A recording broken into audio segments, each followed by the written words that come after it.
सब प्रेम से बोलो गौरी पुत्र गणेश की जय। ओम नमः शिवाय। हर हर महादेव। आज पौष मास के बुधवार को आप श्रवण करेंगे भगवान गणेश जी की कथा। अत्यंत प्राचीन काल की बात है। सौराष्ट्र देश के प्रसिद्ध देवनगर में शास्त्र मर्मज्ञ सोमकांत नामक धर्मपरायण एक नरेश थे। वे अतिशय सुंदर, विद्वान, धनवान, तेजस्वी एवं पराक्रमी थे। उनकी बुद्धिमती, अनिंद्य, सुंदरी, धर्मपरायणा सती पत्नी का नाम सुधर्मा था। सुधर्मा के गर्भ से हेमकंठ नामक अत्यंत सुंदर, शूर, पराक्रमी एवं विद्या विनय संपन्न पुत्र उत्पन्न हुआ। हेमकंठ अपने माता पिता के सर्वथा अनुकूल था और वे सोमकांत के शासन कार्य में दक्षता पूर्वक सहयोग प्रदान करता रहता था। रूपवान, विद्याधीश, क्षेमकर, ज्ञानगम्य और सुबल नामक 5 स्वामी भक्त अमात्य भी राजा सोमकांत की प्रत्येक रीति से सेवा किया करते थे। सोमकांत के राज्य में प्रजा समृद्ध एवं सुखी रहती थी। वे सर्वथा निरापद जीवन व्यतीत करती थी। साधु और ब्राह्मण निश्चिंत होकर श्री भगवान की आराधना किया करते थे। सहसा सोमतुल्य राजा सोमकांत को गलित कुष्ठ हो गया। उनके शरीर में सर्वत्र घाव हो गए। उनसे रक्त और पीप बहने लगा। नरेश ने प्रख्यात चिकित्सकों से अनेक उपचार करवाए, किंतु उनसे उनको कोई लाभ नहीं हुआ। यशस्वी नरपति अत्यंत निर्बल तो हो ही गए थे, उनके वर्णों में कीड़े पड़ गए और उनसे दुर्गंध निकलने लगी। अत्यंत दुखी होकर देवनगर नरेश ने अपना शेष जीवन अरण्य में जाकर तप में व्यतीत करने का निश्चय किया। उन्होंने विधि पूर्वक अपने सुयोग्य पुत्र हेमकंठ को आचार, धर्म और नीति की शिक्षा दी। तदंतर उसे राज्य पद पर अभिषिक्त कर दिया। नरेश ने अपने परम बुद्धिमान एवं राजभक्त क्षेमकर, रूपवंत और विद्याधीश नामक अमात्य यत्र को युवराज के सहयोग से सुचारू रूप से राज्य संचालन का आदेश प्रदान किया। तदंतर राजा सोमकांत ने अत्यंत श्रद्धा पूर्वक ब्राह्मणों की पूजा की। फिर उन्हें विविध प्रकार के व्यंजनों से तृप्त कर बहुमूल्य दक्षिणाएं प्रदान की। राजा वन के लिए प्रस्थित हुए तो प्रजा वत्सल नरेश के वियोग की कल्पना से समस्त प्रजा व्याकुल हो गई।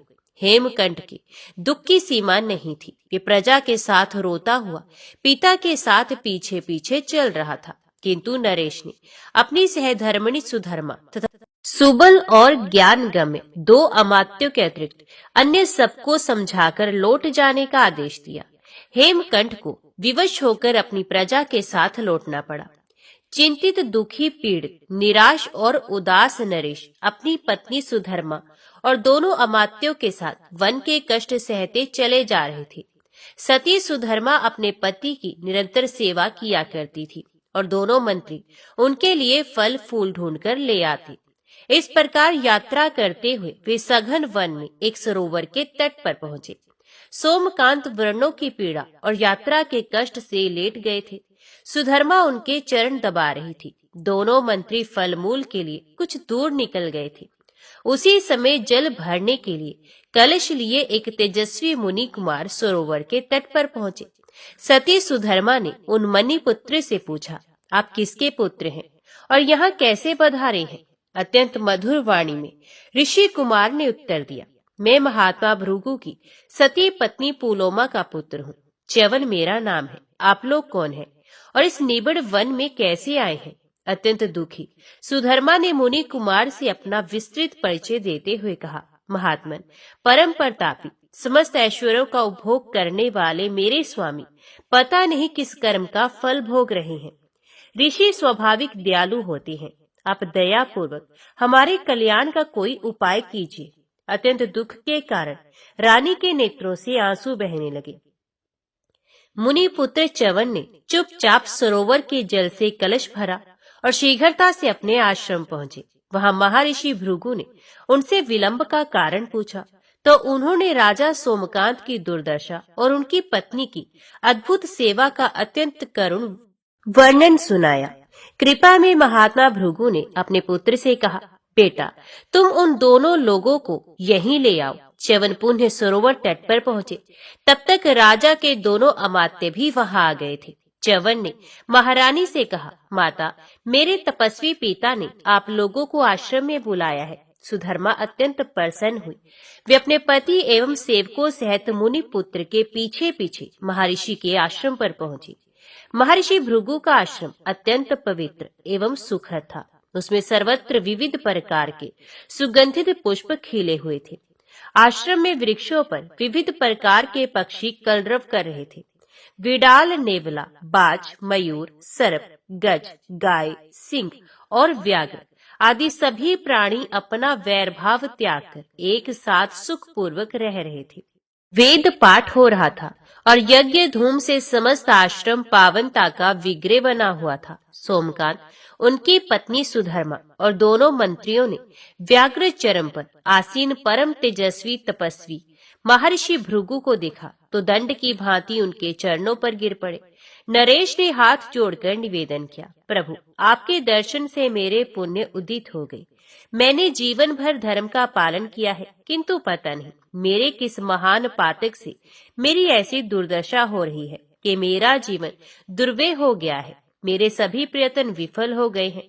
अब मैं आपकी शरण में आया हूँ। आपके आश्रम में हिंस्र पशुओं ने भी अपना सहज वैर त्याग दिया है। दया में आप मुझ पर दया करें। नरेश के करुण वचन सुन महर्षि भृगु कुछ क्षणों के लिए ध्यानस्थ हुए और फिर उन्होंने उनसे कहा, राजन, तुम चिंता मत करो, मैं तुम्हें रोग से छूटने का उपाय बताऊंगा। अभी तुम लोग यात्रा से थके हुए हो, स्नान, भोजन और विश्राम करो। वहां सबने तेल लगाकर स्नान किया और फिर वे भोजन करने बैठे। अनेक प्रकार के सुस्वादु षड्रस व्यंजन थे। राजा, रानी और अमात्य उक्त पवित्र आहार से पूर्ण तृप्त हुए और फिर परम त्यागी महर्षि भृगु के आश्रम में राज्योचित व्यवस्था से चकित विस्मित नरेश अपनी पत्नी एवं सेवकों सहित सुकोमल शैया पर विश्राम करने लगे। रात्रि व्यतीत हुई, अरुणोदय हुआ। महर्षि भृगु स्नान, संध्या, जप और होम आदि से निर्वृत्त हुए ही थे कि दैनिक कृत्य कर राजा सोमकांत ने अपनी सहधर्मिणी सुधर्मा एवं अमात्यों सहित महामुनि के चरणों में प्रणाम किया और हाथ जोड़कर उनके सम्मुख बैठ गए। राजन, पूर्व के जिन कुकर्मों से तुम्हें गलित कुष्ठ की ये दारुण यातना सहनी पड़ रही है, उसे बता रहा हूँ, तुम ध्यान पूर्वक सुनो। करुण हृदय महात्मा भृगु राजा सोमकांत को उनके पूर्व जन्म का वृत्तांत सुनाते हुए कहने लगे। विंध्यगिरि के निकट कोल्हार नामक सुंदर नगर में चिद्रूप नामक एक धन वैभव संपन्न वैश्य था। पति के अनुकूल जीवन व्यतीत करने वाली उसकी सुंदरी पत्नी का नाम सुभगा था। तुम उसी सुभगा के पुत्र थे। तुम्हारा नाम था कामत। एकमात्र पुत्र होने के कारण माता पिता ने तुम्हारा अतिशय प्रीतिपूर्वक पालन किया। युवक होने पर कुटुम्बिनी नामक सुंदरी और सधर्म परायणा युवती से तुम्हारा विवाह हुआ। कुटुम्बिनी के गर्भ से तुम्हारे 7 कन्याएं और 5 पुत्र उत्पन्न हुए। कुछ समय के बाद तुम्हारे पिता का श्रीरांत हो गया। तुम्हारी पति प्रायणा माता सुभगा अपने पति के साथ सती हो गई। तुम धन संपन्न और पूर्ण स्वतंत्र थे। दुराचार में तुमने अपना सर्वस्व नष्ट कर दिया, यहाँ तक कि घर भी बिक गया। तुम्हारी सरला पत्नी समझाती पर तुम उसकी उपेक्षा कर देते। विवश होकर वे अपनी संतानों के साथ अपने पिता के घर जाकर जीवन निर्वाह करने लगी। तुम दुराचार संपन्न, सर्वथा निरंकुश थे। बलपूर्वक दूसरे का धन छीनकर मद्य, मांस और परस्त्री का सेवन करते। तुम्हारी दुष्टता पराकाष्ठा पर पहुंच गई। तब राजज्ञा से तुम नगर से निर्वासित कर दिए गए। तुम वन में पहुंचे। वहां तुम दस्यु जीवन व्यतीत करने लगे। तुमसे भयभीत होकर मनुष्य ही नहीं, पशु भी प्राण बचाकर भागते थे। तुम पर्वत की गुफा में रहते थे। तुम्हारे ससुर ने तुमसे भयभीत होकर तुम्हारी पत्नी और बच्चों को तुम्हारे पास पहुंचा दिया। तुम्हारी पत्नी के पास वस्त्राभरण थे और तुम्हारे पुत्र भी तेजस्वी थे, किंतु तुम रात्रि में यात्रियों को लूटकर उनके धन और स्त्री का उपभोग करते। तुम सर्वथा निर्दय और हृदयहीन हो गए थे। एक बार एक ब्राह्मण अपनी पत्नी के साथ उधर से जा रहा था। तुमने उन्हें पकड़ लिया। ब्राह्मण ने करुण प्रार्थना की, धर्म उपदेश दिया, पर तुम पर उसका कोई प्रभाव नहीं पड़ा। तुमने उन दीन ब्राह्मण देवता का मस्तक उतार दिया। इस प्रकार तुम प्रतिदिन स्त्री, वृद्ध और बालकों की निर्दयता पूर्वक हत्या करते ही रहे। तुम सर्वथा विवेक भ्रष्ट हो गए थे। तुम्हारा यौवन तो हत्या, लूट, परधन एवं परद्रा अपहरण में बीता, पर देखते ही देखते वृद्ध अवस्था आ गई। तुम निर्बल हो गए, तुम्हारा शरीर कांपने लगा और तुमको अनेक प्रकार के कष्ट होने लगे। इस स्थिति में तुम्हारा स्वजन या हितैषी कोई नहीं रहा। पुत्र और नौकर आदि सभी तुम्हारा तिरस्कार करते रहते। तुम निरंतर दुखी रहने लगे। तुमने सोचा अपना शेष धन दान कर दूं।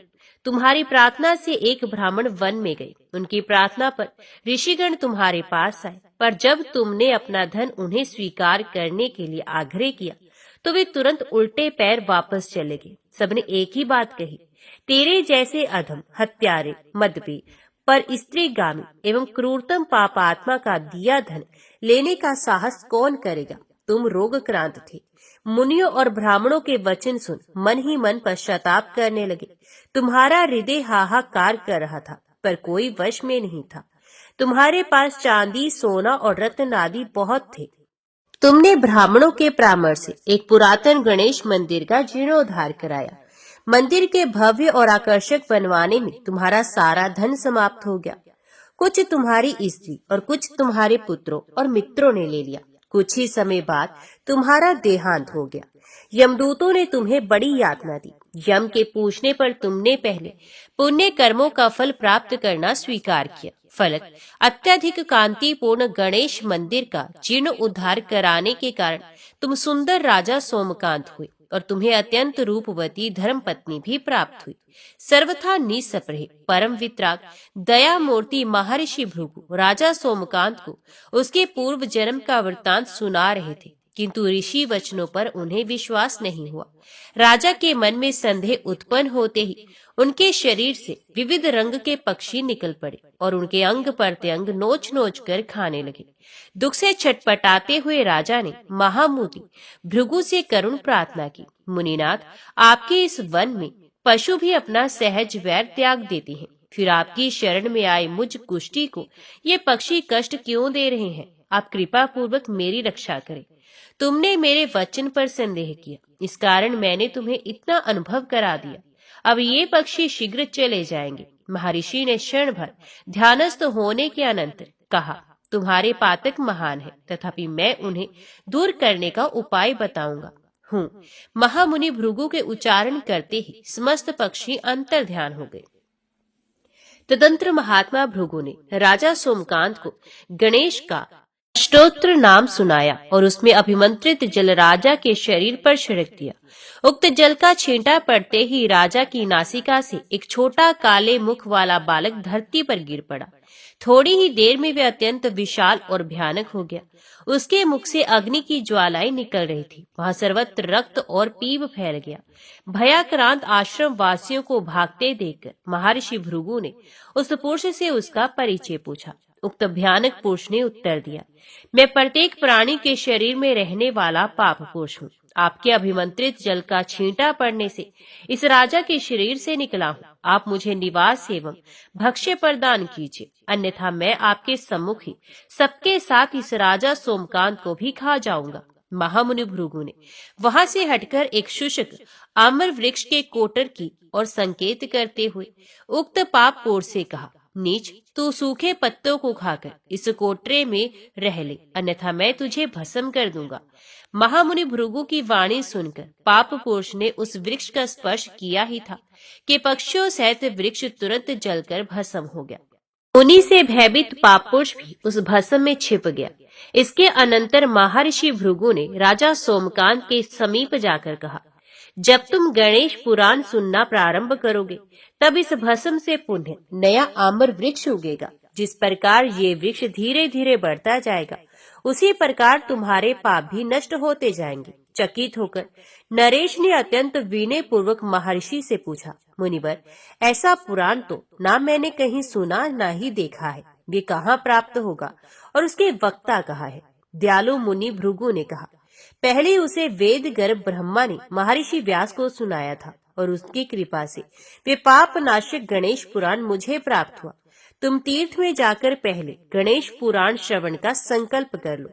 महर्षि भृगु की आज्ञा से राजा सोमकांत ने प्रख्यात भृगु तीर्थ में स्नान किया और फिर पवित्र मन से हाथ में जल लेकर संकल्प किया, मैं श्रद्धा और विधि पूर्वक गणेश पुराण श्रवण करूंगा। राजा के आश्चर्य की सीमा न रही। संकल्प का जल धरती पर छोड़ते ही वे पूर्णतः रोग मुक्त होकर पूर्वत सुंदर और तेजस्वी हो गए। गलित कुष्ठ की पीड़ा की बात तो दूर, शरीर पर उसका कोई चिन्ह भी कहीं शेष नहीं रहा।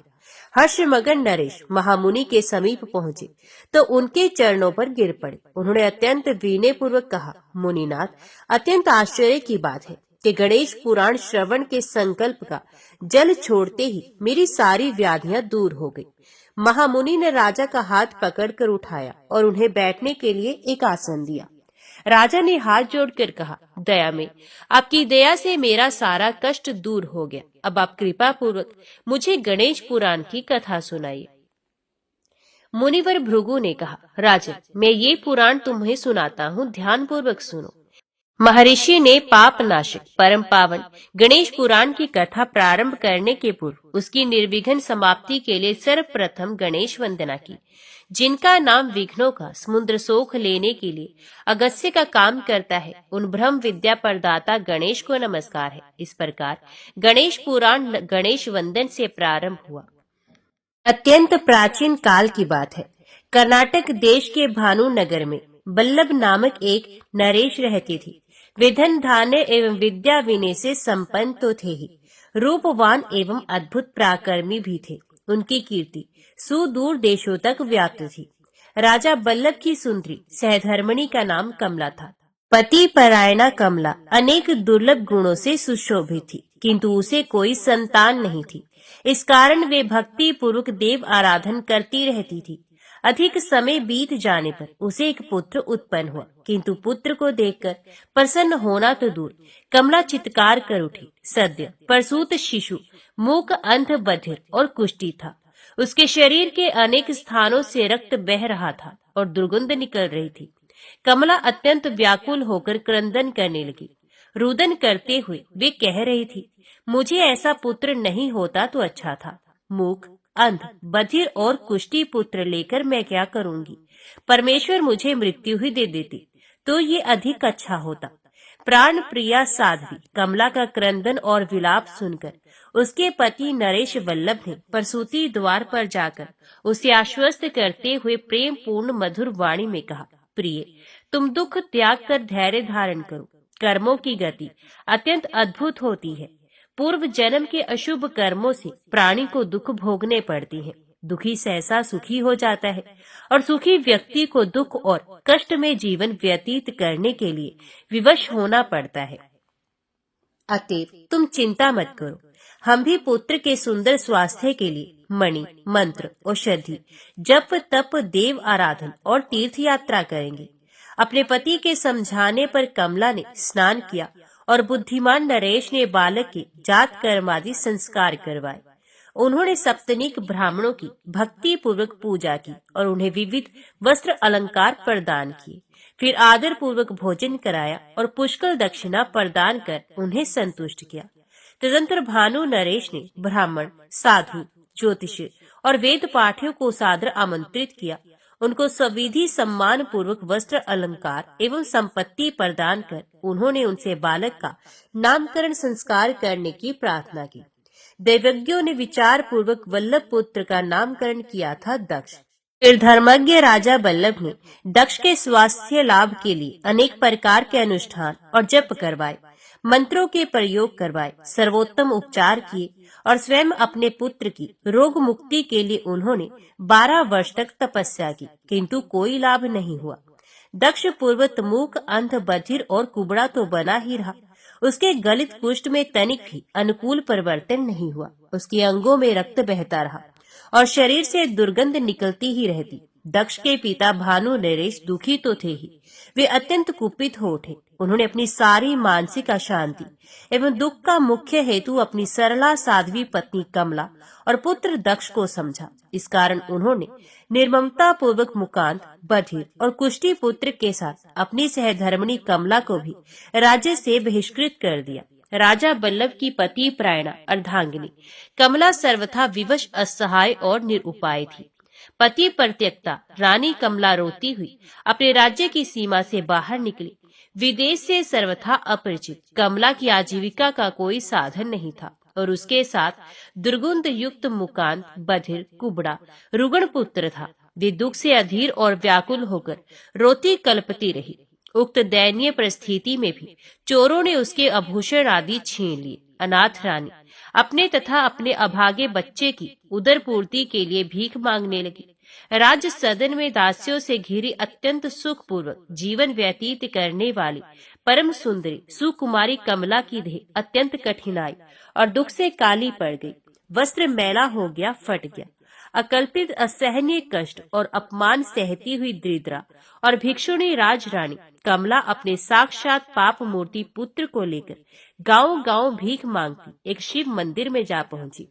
रोती हुई कमला ने भगवान आशुतोष के चरणों में प्रणाम किया और अपने पुत्र दक्ष का मस्तक भी भगवान के चरणों पर रखा। तदंतर वे अपने पुत्र को मंदिर में बैठाकर स्वयं ग्राम में भिक्षा मांगने चली गई।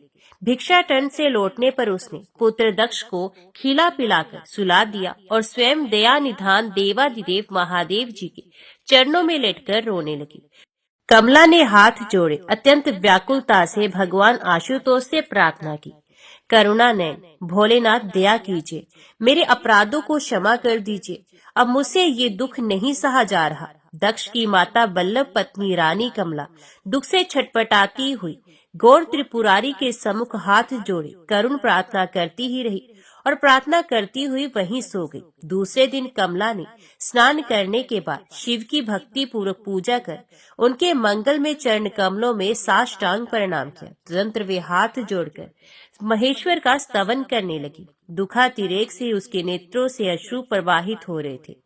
उसने पुनः पाप नाशक परम प्रभु शिव के चरणों में श्रद्धा भक्ति पूर्वक प्रणाम किया। सर्वथा अनाथ परम दुखिनी भिक्षा जीवनी कमला ने अपना भिक्षा भाजन उठाया और अपने पुत्र दक्ष का हाथ पकड़कर भिक्षा मांगने निकली। वे कुछ ही दूर गई थी कि उसे और उसके मुगाद बदिर कुष्टी पुत्र के शरीर को श्री गणेश जी के एक अनन्य भक्त पवित्रम श्रेष्ठ ब्राह्मण की शरीर वायु का स्पर्श प्राप्त हुआ। अत्यंत आश्चर्य, सर्वथा असंभव को संभव देखकर कमला को सहसा विश्वास नहीं हुआ। उसके प्राण प्रिय पुत्र दक्ष की देह दिव्य हो गई, उसके नेत्र पर फूल कमल तुल्य हो गए। वे सब कुछ देखने लगा, कानों से सब कुछ सुनने लगा। उसका कुबड़ा सर्वथा लुप्त हो गया। कुष्ठ बहने वाले रक्त और दुर्गंध के स्थान पर वे परमा आकर्षक सर्वांग सुंदर राजकुमार हो गया। उसकी वाणी मुखरित हो गई। उसने अपनी परम तपस्विनी माता कमला के चरणों पर मस्तक रख दिया और फिर हाथ जोड़कर गदगद कंठ से श्रद्धा पूरित मधुरतम वाणी में कहा, माँ। कमला ने अपने प्राण प्रिय परम सुंदर कुमार दक्ष को हृदय से लगा लिया। हर्षातिरेक से उसके नेत्रों से आंसू बहने लगे। दक्ष ने अत्यंत विनम्र वाणी में कहा, माँ, तेरी कठोर तपस्या पूर्ण हो गई, अब मैं तेरी सेवा करूंगा। हर्ष से पुलकित कमला अत्यंत चकित थी। वे अचिंत्य महिमा में सर्वंतरयामी प्रभु की कृपा का अद्भुत चमत्कार देखकर कहने लगी, मेरा प्राण प्रिय दक्ष मणि मंत्र औषधि एवं होम आदि से अच्छा नहीं हुआ, कठोर तप से भी कोई लाभ नहीं हुआ, किंतु भक्ति पूर्वक गणेश जी का नाम जपने वाले श्रेष्ठ ब्राह्मण की देहवायु के स्पर्श से ये निरोग ही नहीं परम सुंदर और परम आकर्षक भी हो गया। मेरे समस्त पाप ताप सर्वथा शांत हो गए।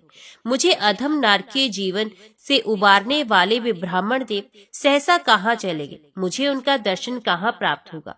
फिर राजकुमार दक्ष की जननी ने दृढ़ता के साथ कहा, वे दया मूर्ति ब्राह्मण देव जहाँ कहीं होंगे मैं उन्हें अवश्य खोजूंगी। अब अपना जीवन सफल बनाने के लिए उनका मंगल दर्शन ही मेरा एकमात्र उद्देश्य होगा। इस लक्ष्य की पूर्ति के लिए मैं अपना और अपने पुत्र का जीवन होम दूंगी।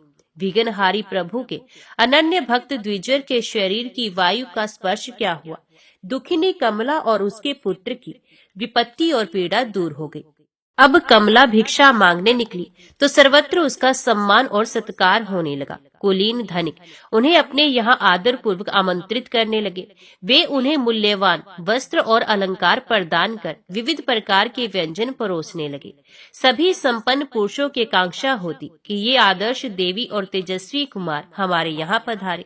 धनहीन स्त्री पुरुष अपनी मधुर वाणी और फल मूल से ही उनकी सेवा करना चाहती। इस प्रकार प्रतिदिन सर्वत्र उनकी अभ्यर्थना होती, किंतु कमला का ध्यान उपलब्ध सुख सुविधाओं की ओर रंच मात्र भी नहीं जाता। वे तो उस महिमा में गणपति के अनुपम भक्त ब्राह्मण के दर्शन के उत्सुक और आतुर थी, जिनकी पावनतम अंगवायु के स्पर्श से उसे सर्वथा दुर्लभ निधि प्राप्त हो गई तथा उसके समस्त रोग और शोक का निवारण हो गया।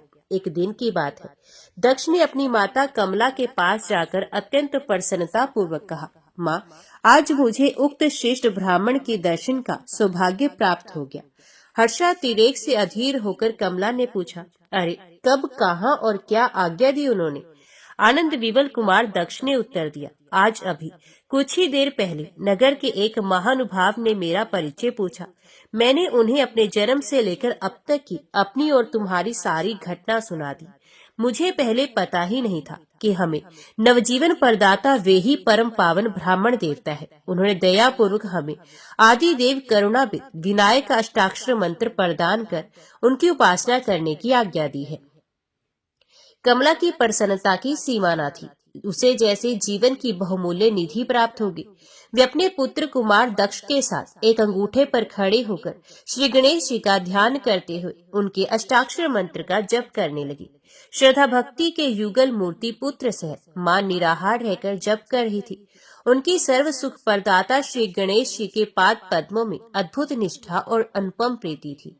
माता और पुत्र का सुंदर शरीर परम प्रभु गजानन के ध्यान में तल्लीन होकर जप करते हुए अत्यंत क्षीण हो गया। उनकी दृढ़ श्रद्धा भक्ति एवं नैष्ठिक जप आराधन से दया सागर परम तेजस्वी गजमुख उनके सम्मुख प्रकट हो गए। उन प्रभु के 4 भुजाएं थी। उनका शरीर विशाल था। वे भगवान गजमुख अत्यंत सुंदर थे, अनेकों सूर्य के समान तेजस्वी थे। उन्हें देखकर ऐसा प्रतीत हुआ मानो निशा के अंत में सूर्य उदय हो गया हो। उनका मस्तक रत्न स्वर्ण और मुक्ता जटित मुकुट से मंडित था। शरीर पर रेशमी पीताम्बर शोभा दे रहा था।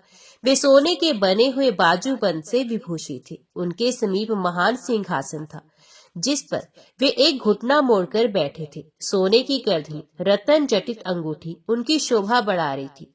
वे अपने उदर पर विशाल सर्प धारण किए हुए थे। उनका आधा शरीर हाथी का था और वे एक दांत से सुशोभित थे। मंगल भवन गजवक्त के इस अनवर्चनीय सुंदर स्वरूप का कमला और दक्ष अतृप्त नेत्रों से दर्शन कर ही रहे थे कि भगवान गणेश उन्हें उक्त पवित्रम श्रेष्ठ ब्राह्मण के रूप में दिखने लगे।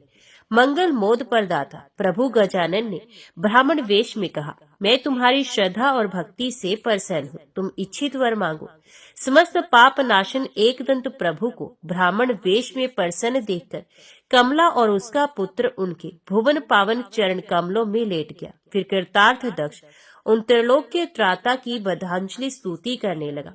द्विज श्रेष्ठ, आज मेरे पूर्व जन्म का किया हुआ पुण्य फलित हो गया, क्योंकि आज मुझे आपके परम महान विनायक तथा विप्र द्विद रूप का दर्शन प्राप्त हुआ। इससे मेरा जन्म सफल हो गया। आप समस्त कारणों के परम कारण हैं। वेदों के प्राकट्य में भी आप ही हेतु हैं।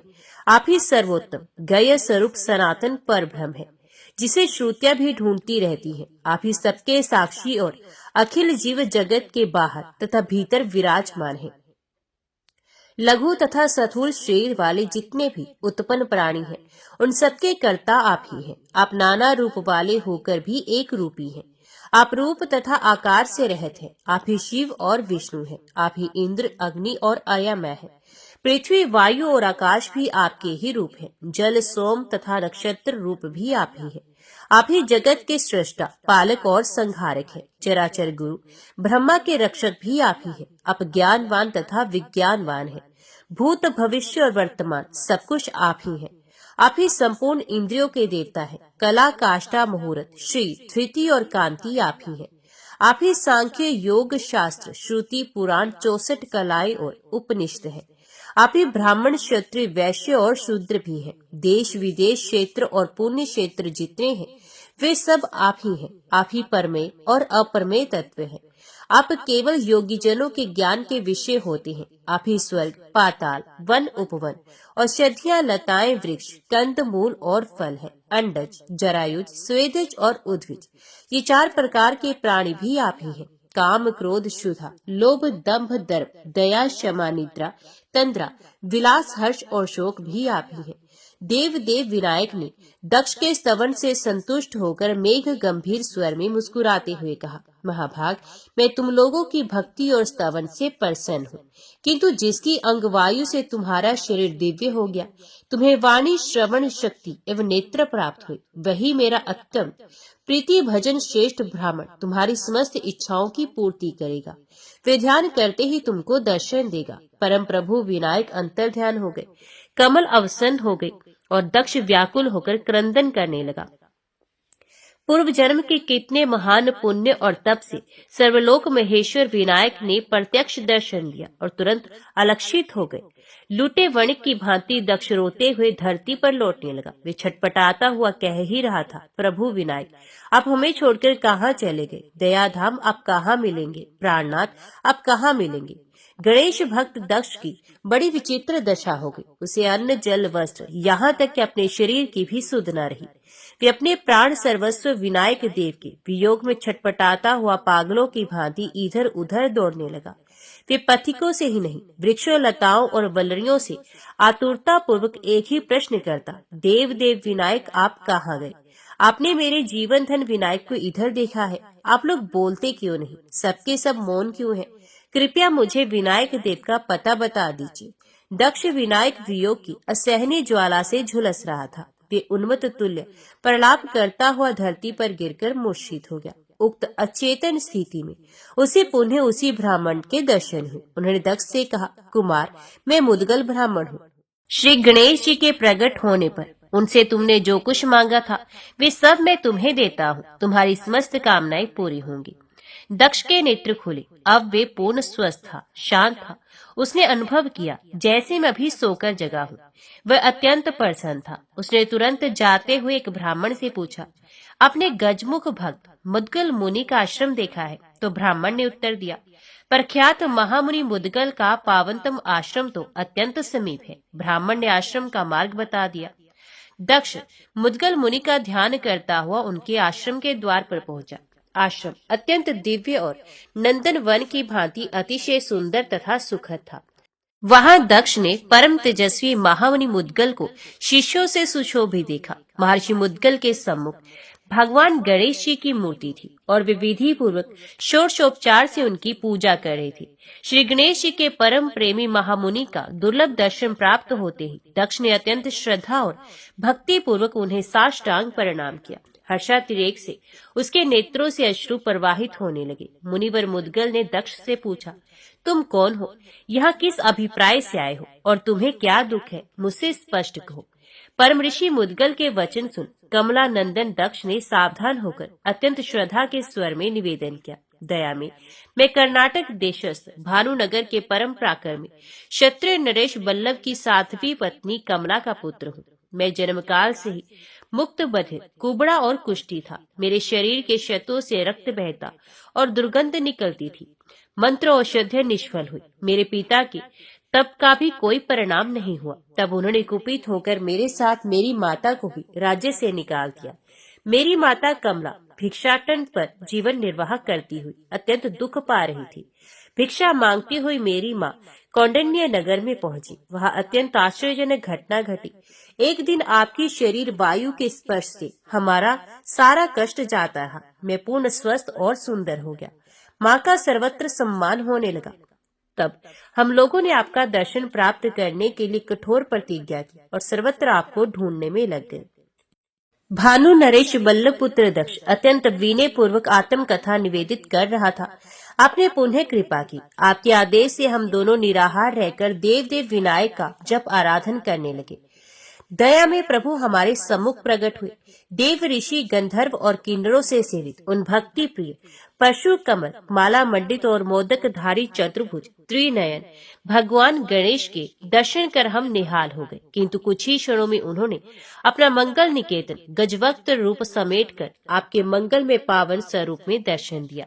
मैं हर्ष गदगद कंठ से उन प्रभु का स्तवन करने लगा। संतुष्ट होकर प्राणेश्वर गणेश जी ने आपके स्वरूप में कहा, मैं तुम दोनों की निष्ठा और तप से पूर्ण प्रसन्न हूँ, किंतु तुम्हारे समस्त मनोरथ मुद्गल ब्राह्मण पूर्ण करेगा। मेरे जीवन सर्वस्व अंतर ध्यान हो गए और मैं मणिहीन फणी की भांति छटपटाता हुआ मूर्छित हो गया। मेरी अचेत अवस्था में पुण्य दयाधाम गणेश जी ने आपके ही स्वरूप में मुझे दर्शन दिया और अत्यंत प्रीतिपूर्वक कहा, वर मांगो। मैंने परम प्रभु से याचना की, मुझे आपके मंगल में चरण कमलों की सुदृढ़ भक्ति और सुस्थिर लक्ष्मी की प्राप्ति हो, और मुझे वे वर भी प्राप्त हो गया। तदंतर आपके अनुग्रह से मुझे आपके आश्रम का भी पता लग गया, और अब भगवान श्री गणेश की कृपा से आप मेरे नेत्रों के सम्मुख हैं। निश्चय ही अब मैं पूर्णता प्रसन्न हूँ। अब मुझे कोई भी प्राप्य शेष नहीं रह जाएगा। इतना कहकर दक्ष ने पुनः महर्षि मुद्गल के चरणों में साष्टांग प्रणाम किया। फिर परम तपस्वी विप्रवर मुद्गल ने भी अपने प्रिय दक्ष को श्री गणेश जी के एकाक्षर मंत्र का उपदेश करते हुए कहा, तुम इस मंत्र का प्रतिदिन अनुष्ठान करते ही रहना। इससे गजवक्त्र तुम पर सदा प्रसन्न रहेंगे और तुम्हारा मनोवांछित पूर्ण करेंगे। इससे तुम राज्य, सुख, संपत्ति और सुयश आदि सब कुछ प्राप्त कर लोगे। इतना ही नहीं, इंद्रादि लोकपाल भी तुम्हारे वश में हो जाएंगे। तुम जीवन में समस्त भोगों का उपभोग करोगे और जीवन के बाद में मोक्ष तुम्हारे कर्त लगत रहेगा। दक्ष अपनी माता कमला के साथ कुछ समय तक परम ऋषि मुद्गल ऋषि के आश्रम में रहा। फिर उनकी अनुमति प्राप्त कर कौंडन्य नगर के समीप सुरम्य अरण्य में चला गया। वहाँ विविध प्रकार के पुष्पों और मधुर फलों के वृक्ष थे। मृगादि पक्षी वहाँ विचरण किया करते थे। उक्त वन में स्वच्छ जलपूरित अत्यंत रमणीय एक सरोवर था, और सरोवर के तट पर एक गणेश मंदिर स्थित था। मंदिर तो जीर्ण हो गया था, किंतु गणेश जी की मूर्ति अत्यंत सुंदर एवं मनमोहक थी। क्षत्रिय पुत्र दक्ष अपनी माता के साथ वहीं रहने लगा। वे वहां स्नान आदि से निर्वृत्त होकर अत्यंत प्रीतिपूर्वक बोदर की सविधि पूजा करता। फिर उसने भगवान गणेश की प्रीति के लिए महामुनि मुद्गल प्रदत्त एकाक्षर मंत्र का जप अनुष्ठान प्रारंभ किया। वे मंगल मोद निधान गजमुख की षोडशोपचार से पूजा कर दिन भर मंत्र जप करता रहता। इस प्रकार वे 12 वर्ष तक जप करता ही रहा। एक दिन प्रतिदिन की भांति रात्रि में दक्ष ने अपने आराध्य की पूजा प्रार्थना की और उनका ध्यान करते हुए शयन किया। रात्रि के चतुर्थ पहर में उसने एक मदमत हाथी को देखा। हाथी के समस्त अंग सिंदूर से लाल थे। उसके गर्ण स्थल में मद का स्राव हो रहा था। उसके दांत बड़े सुंदर थे। भ्रमर उसके चारों ओर मंडरा रहे थे। सुंदर गज को देखकर दक्ष को लगा, जैसे ये मेरे जीवन धन दूसरे गणेश जी हैं। उसने रक्त गज के कंठ में रत्नों की माला पहनाई और गज ने उसे उठाकर अपने कंधे पर बैठा लिया। तदंतर वे हाथी ध्वजा और ताकाओं से सुशोभित नगर में प्रविष्ट हुआ। उसी समय दक्ष की निद्रा भंग होगी। कमला नंदन ने तुरंत अपनी माता को स्वप्न सुनाकर उसका फल पूछा। कमला ने प्रसन्नता से उत्तर दिया, बेटा तुम धन्य हो।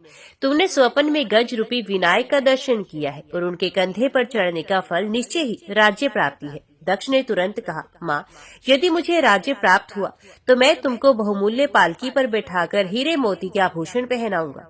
स्वस्थ स्वच्छा गौ और स्वर्ण आदि का दान तो करूंगा ही, व्रत आदि के साथ धर्म में जीवन व्यतीत करूंगा और सर्वोपरि अपने प्राणधन देव विनायक की पूजा आराधना में सर्वस्व समर्पित कर दूंगा। समय धर्मात्मा राजा की मृत्यु हो गई। राजा की पत्नी सुलभा, उसके अमात्य द्वय सुमंत और मनोरंजन तथा समस्त प्रजा इससे अत्यंत दुखी थे। और्ध्व दैहिक क्रिया के अनंतर अत्यधिक चिंता की ये बात थी कि राजा के कोई पुत्र न होने के कारण राज्य का उत्तराधिकारी किसे नियुक्त किया जाए। महारानी और अमात्यदय परस्पर यही मंत्रणा कर रहे थे कि उसी समय महामुनि मुद्गल वहां पहुंच गए। मंत्री ने महर्षि के चरणों में प्रणाम कर उन्हें श्रेष्ठ आसन दिया और फिर उन लोगों ने मुनिवर मुद्गल से राज्य के उत्तराधिकारी के संबंध में अत्यंत विनय पूर्वक पूछा। महामुनि ने परामर्श दिया, स्वर्गीय नरपाल चंद्रसेन के प्रसिद्ध गज गहन की सूंड में कमलों की माला दे दो। हाथी जिस पुरुष को वे माला पहना दे वही श्रेष्ठ नरेश हो सकेगा। महारानी और अमात्यों ने महामुनि का आदेश स्वीकार कर लिया। फिर शुभ ग्रह, शुभ युग और शुभ नक्षत्र युक्त शुभवार को नगर निवासियों की उपस्थिति में चंद्रसेन पत्नी रानी सुलभा ने आभूषणों से सजे उक्त दंती की सूंड में माला रखकर उसे प्रार्थना की, तुम अपने भूतपूर्व राजा के स्थान पर योग्यतम नरेश का चयन करो। तुम जिस पुरुष के कंठ में ये माल डाल दोगे वही इस नगर का और तुम्हारा स्वामी हो जाएगा।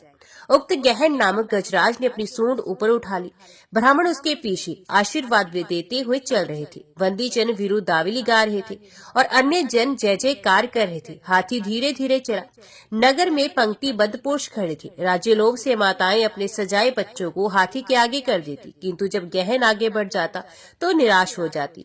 राज्य की कामना से कितने ही नरपति, योद्धा और सम्मानित व्यक्ति खड़े थे, किंतु हाथी सबको देखता सूंघता हुआ नगर के बाहर गया। निराश जन समुदाय अपने अपने घर लौट गए, किंतु ब्राह्मण, बंदी और कुछ व्यक्ति उसके पीछे पीछे जय जयकार करते चले जा रहे थे। हाथी धीरे धीरे वहां पहुंचा जहां माता कमला का अनन्य गणेश भक्त पुत्र दक्ष देवदेव विनायक की पूजा कर उनके ध्यान एवं मंत्र जप में तल्लीन था। सबके सम्मुख हाथी ने उक्त वल्लभ नंदन दक्ष के कंठ में माला डाल दी। उपस्थित ब्राह्मण मंगल पाठ और वंदीजन यशोगान करने लगे तथा जन समुदाय के जय जयकार के उच्च स्वर से संपूर्ण वन प्रांत ध्वनित हो गया। फिर तो अत्यंत आदर पूर्वक कमलानंदन दक्ष को राजोचित वस्त्र अलंकारों से विभूषित किया गया। ध्वजा, पताका एवं तोरणों से सजे नगर में गज आरूढ़ दक्ष प्रविष्ट हुआ। उसमें अनेक प्रकार के वाद्य बज रहे थे, मंगल गीत गाए जा रहे थे और जय जयकार के साथ उस पर पुष्प वृष्टि होती जा रही थी। श्री गणेश जी का अनन्य भक्त और महर्षि मुद्गल का अनन्यतम प्रीति भजन दक्ष राज्य के सिंहासन पर आसीन हुआ। उसने अपनी पूजनीय जननी कमला को वस्त्र अलंकार आदि से पूर्ण संतुष्ट कर अमात्यों सहित अन्य सबको सम्मानित एवं पुरस्कृत किया। ब्राह्मणों की पूजा कर उन्हें स्वस्था गाय प्रदान की तथा विविध प्रकार के दान देकर उनका शुभ आशीर्वाद प्राप्त किया। प्रेम से बोलो गणपति भगवान की जय। आज के वीडियो में इतना ही। उम्मीद करती हूँ वीडियो आपको पसंद आई होगी। वीडियो पसंद आई हो तो वीडियो को लाइक और चैनल को सब्सक्राइब जरूर कीजिएगा। जय श्री गणेश लिखकर कमेंट बॉक्स में अपनी हाजिरी और अपने सुझाव देना ना भूलेगा। तो मिलते हैं अगली कथा अगली वीडियो के साथ। तब तक के लिए देखते व सुनते रहिए। जय मां कंजक, जय माता दी।